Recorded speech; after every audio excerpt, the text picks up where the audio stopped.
Hello mommies. तो आज हम बात करने जा रहे हैं सबसे इम्पॉर्टेंट टॉपिक के बारे में, what to expect during delivery. Delivery कोई सी भी हो, नॉर्मल हो या सिजेरियन डिलीवरी हो, जब आप अपने हाथ में अपना छोटा सा बेबी देखते हो तो आप अपना सारा दर्द भूल जाते हो। तो मेरी सी सेक्शन डिलीवरी हुई थी, तो मैं आप लोगों से अपने एक्सपीरियंस के अकॉर्डिंगली सी सेक्शन डिलीवरी के बारे में बताऊंगी कि आपको सी सेक्शन से पहले आपको क्या एक्सपेक्ट करना है और बाद में आपको अपना ध्यान किस तरीके से रखना है। तो मेरी डिलीवरी हुई थी 35 वीक्स में। वैसे आपको 39 वीक्स तक डॉक्टर रुकने के लिए बोलते हैं, बट कोई भी कॉम्प्लिकेशन हो जाने की वजह से आपका अर्ली डिलीवरी भी आपको डॉक्टर कर सकते हैं। तो गाइज 35 वीक्स में जिनकी बेबी डिलीवरी होती है तो हो सकता है आपके बच्चे को NICU में आफ्टर डिलीवरी रखना पड़ सकता है 2-3 दिनों के लिए, डिपेंड्स कि बच्चे का कंडीशन क्या है। तो डिलीवरी से पहले क्या होता है, तो गाइज जब मैं हॉस्पिटल में गई थी तो सबसे पहले तो वहाँ पे आपके सारे टेस्ट होते हैं, जितने भी आपसे रिलेटेड टेस्ट होंगे वो होंगे। आपका अल्ट्रासाउंड होगा, बेबी का हार्ट बीट क्या है वो चेक होगा।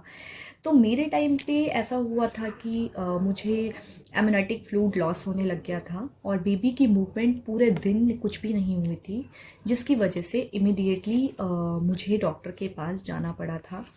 जब डॉक्टर ने अल्ट्रासाउंड किया तो वहाँ पे बेबी की मूवमेंट मतलब बहुत बहुत ज़्यादा कम हो चुकी थी, जो कि मुझे फील नहीं हो रही थी। जब 34 वीक्स कंप्लीट होने के बाद जब मैं डॉक्टर के पास चेकअप के लिए गई थी तो डॉक्टर ने मुझे ये बोला था कि अभी से लेके 39 वीक्स तक आपको बेबी का मूवमेंट डेली आपको खुद फील करना है और नोटिस करना है। अगर आपको लगता है कंटिन्यू लगातार आपका 3 घंटे 2 घंटे तक आपको बच्चे की मूवमेंट फील नहीं हो रही है तो इमिडिएटली आपने मुझे इन्फॉर्म करना है। तो दिन के टाइम पे मुझे लगभग 4 या 6 घंटे हो चुके थे, मुझे बच्चे की कोई भी मूवमेंट फील नहीं हुई थी। फिर मैंने अपनी डॉक्टर से बात किया तो डॉक्टर ने मुझे फ़ौरन क्लिनिक आने के लिए बोला था। फिर मेरा अल्ट्रासाउंड हुआ, देन उसके बाद मेरा पूरा अल्ट्रासाउंड हुआ, सारा प्रोसेस वगैरह हुआ। फिर मुझे उस टाइम पे डॉक्टर ने बोल दिया था कि आपकी अर्ली डिलीवरी करनी पड़ेगी, क्योंकि एमनाइटिक फ्लूइड भी कम हो चुका है और बच्चे की मूवमेंट भी जो है वो मतलब मुझे लगातार 4 या 5 घंटे तक क्लिनिक में रखा गया था।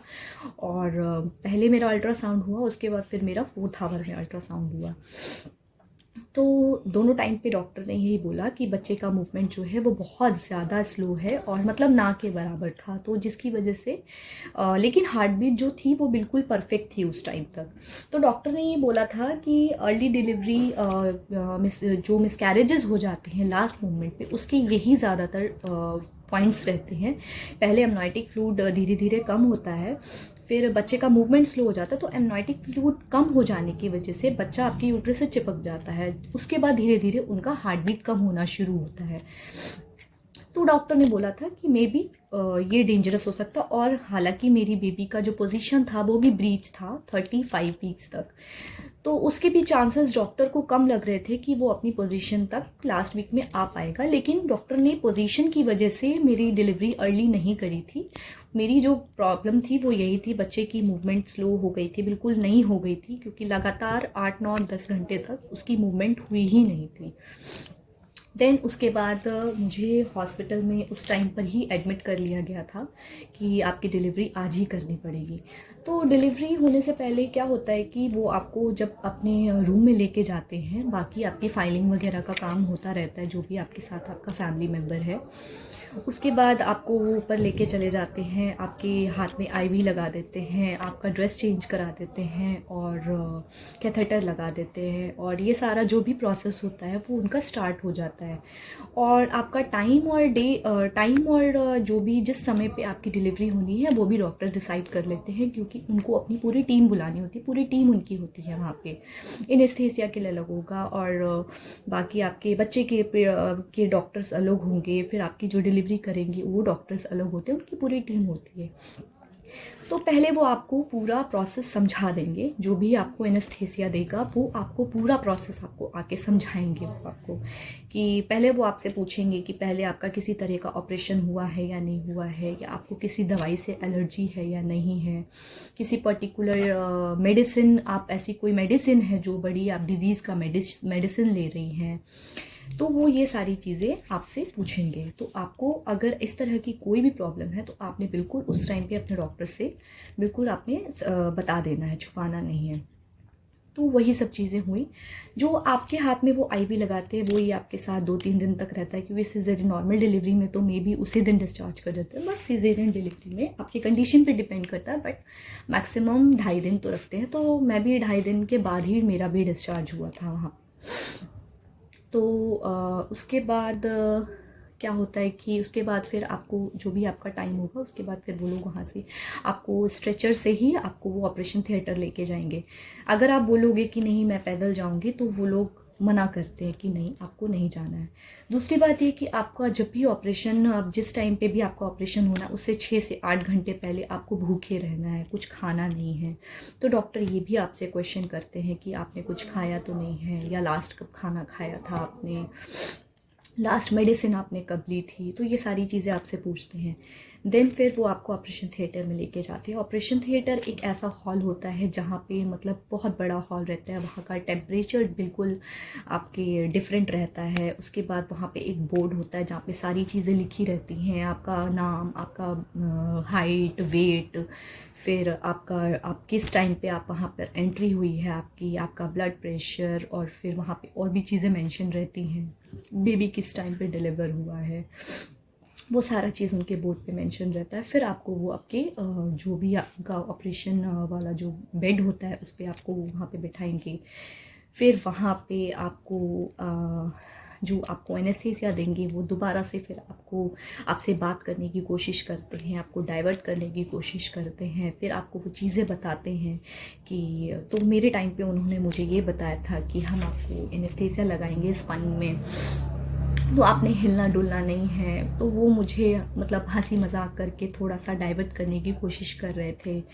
उसके बाद उन्होंने बोला कि आपको उसके बाद आपका लोअर बॉडी पार्ट जो है वो बिल्कुल सुन्न हो जाएगा, आपको पता भी नहीं चलेगा, लेकिन आपको फील होगा कि कुछ हो रहा है लेकिन आपको दर्द नहीं होगा, तो आपने घबराना नहीं है। वो सारी चीज़ें वो बिल्कुल मुझे एक छोटे बच्चे के माफिक मुझे समझा रहे थे वो।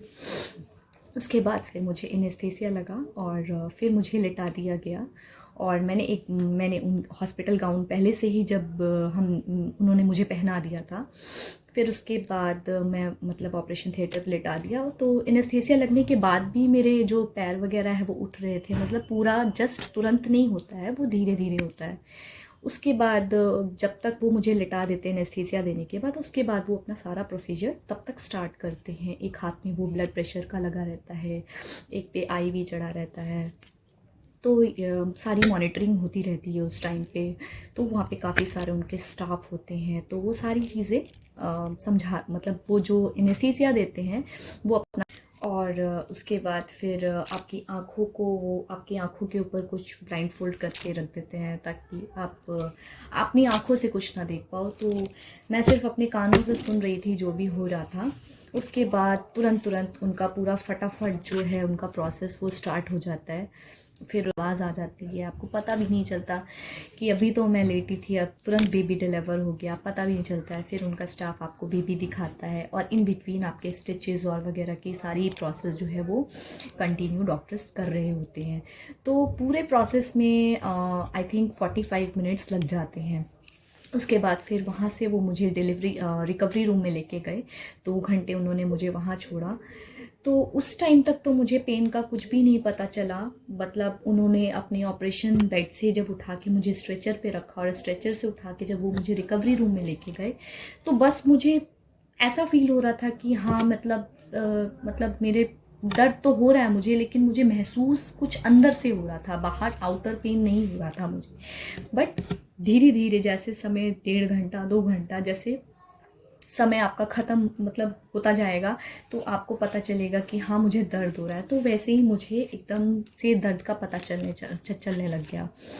उसके बाद वहाँ से वो ऑपरेशन रिकवरी रूम से फिर वो आपके वार्ड में आपको शिफ्ट करते हैं। तो जो रिकवरी रूम से मुझे वार्ड में जो शिफ्ट किया गया, उसमें जो मुझे दर्द हो रहा था, क्योंकि 2 घंटे ऊपर हो चुके थे और दर्द धीरे धीरे मुझे होने लग गया था। तो वो पेन किलर्स के वो आपके आईवी के थ्रू वो लगातार, अगर आपको ज़्यादा पेन हो रहा है, सबसे ज़्यादा ऑपरेशन के बाद शिवरिंग होती है। मुझे इतनी शिवरिंग थी कि मैंने 3-3 ब्लैंकेट ओढ़ा हुआ था, फिर भी मैं काँप रही थी, तो ठंड बहुत ज़्यादा लगती है। उसके बाद क्या है, उसके बाद लेकिन मेरा बेबी ये था कि एनआईसीयू में था। प्री मैच्योर डिलीवरी होने की वजह से वो अपने पास बच्चे को रखते हैं और फ़ीड वगैरह भी वो ही कराते हैं। आपसे फ़ीड लेके जाएंगे, फिर वो फ़ीड बच्चे को कराएंगे। तो पेनफुल तो होता ही है बहुत ज़्यादा, बट जब जब मेरे पास मेरा बच्चा आता था तो मैं थोड़ी देर के लिए अपना दर्द भूल जाती थी। तो इस तरीके से होता है। और डिलीवरी के बाद आपको अपना ध्यान रखना बहुत ज़्यादा ज़रूरी है, ख़ास करके सी सेक्शन डिलीवरी में, क्योंकि जब तक डिलीवरी होता है वो प्रोसेस तो आपको बिल्कुल भी दर्द नहीं होता, लेकिन उसके बाद का जो दर्द होता है उसमें ध्यान रखने की बहुत ज़्यादा ज़रूरत है। आपको 1.5 महीना लग जाता है स्टिचेस वगैरह। तो मुझे डॉक्टर ने फिर से बुलाया था, मतलब डिस्चार्ज हो जाने के 10 दिन बाद, 15 दिन बाद वो मुझे फिर डॉक्टर ने मुझे एक बार बुलाया था देखने के लिए कि मेरा स्टिच जो है वो किस हद तक रिकवरी हुआ है। तो किसी किसी की कंडीशन में अगर वहाँ पे पस बन गया है या किसी और तरह की कॉम्प्लिकेशंस है तो डॉक्टर उस हिसाब से चेकअप करते हैं। तो मेरा ऐसा कुछ भी नहीं था, मेरी स्टिचेस बहुत अच्छे से सूख चुका था। और स्टिचेस भी 2 तरह की होती है, पेस्टिंग होती है, फिर टाँके वाली होती है। तो मेरी पेस्टिंग थी। तो स्टिच के बारे में बोलूँ तो वो बिल्कुल भी, मेरा तो बिल्कुल पता ही नहीं चलता कि वहाँ पे स्टिच हुआ भी है या नहीं हुआ है। बहुत अच्छे से मेरी डॉक्टर ने मुझे ऑपरेट किया था। और डिलीवरी के बाद 6 महीने तक आपको ध्यान बहुत ज़्यादा रखना है, कुछ भारी नहीं उठाना है, खाने पीने का बहुत ज़्यादा आपको ध्यान रखना है, अपने टमी का बहुत ध्यान रखना है आपको अपना बेल्ट लेना है। यानी सबसे बड़ी बात यह है कि बहुत लोग नॉर्मल डिलीवरी के अकॉर्डिंगली मसाज बहुत जल्दी लेने लग जाते हैं, वो आपको नहीं लेना है, कम से कम 1.5 महीने तक। बाकी आप अपने डॉक्टर्स के एक बार सजेस्ट ज़रूर कर लीजिएगा कि आपको मसाज कब आप ले सकते हो। तो मैंने अपना मसाज 3 महीने बाद लेना शुरू किया था। और खाने पीने का ध्यान तो आपको रखना ही है, और इतना भी नहीं खाना है कि बहुत ज़्यादा आप मोटे हो जाओ, क्योंकि वेट का भी बहुत ज़्यादा ध्यान रखना होता है, अपने फिज़िक का भी बहुत ज़्यादा ध्यान रखना होता है। तो मैंने अपना ध्यान बहुत ज़्यादा रखा था। मैं गोंद के लड्डू भी मैं एक दिन में 1 से ज़्यादा नहीं खाती थी, क्योंकि शरीर का भी ध्यान रखना उतना ही ज़रूरी है जितना बच्चे का ध्यान रखना ज़रूरी है। और डिलीवरी होते ही आपका 5-6 किलो वज़न तो तुरंत कम हो जाता है, क्योंकि बच्चा आप डिलीवर करते हो और उसके बाद वाटर लॉस होता है, फिर कुछ समय के बाद और आपका वेट लॉस होता है।